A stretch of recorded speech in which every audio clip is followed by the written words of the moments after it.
Masyado kami na maliit eh. Bumaba ka. Rinig mo, sir? Rinig. Bakit? Sir, okay lang bang papagas muna tayo saglit kasi ubos na yung gas sir eh. Baka tumigil tayo sa wala ng gas. Okay lang ba, sir? Ngayon ka lang magpapagas. Ba't di ka nagpagas kanina bago mo ako pick upin? Ba't ngayon lang?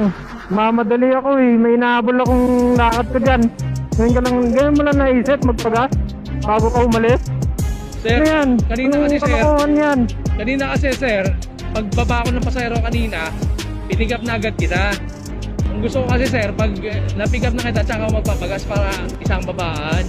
Kung gusto mo pala ng isang babaan, dapat nagpagas ka na para diretso na lang tayo sa biyahe ko. Paano magpapagas eh? Wala namang gas station doon. Kasalanan ko pa pala.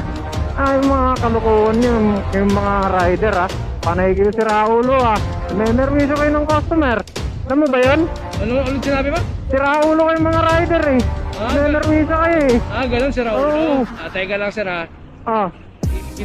Ginigigil mo ako sir eh. May problema sa inyo eh. May nervisyo kayo ng customer. Ba't ka tumigil sir? Ano yan? Bumaba ka sir, kung ayaw mo na. Bakit? Ba't ka bababa? Masyado kami na maliit eh. Bumaba ka. Puta mo na. Baba ka. Sige.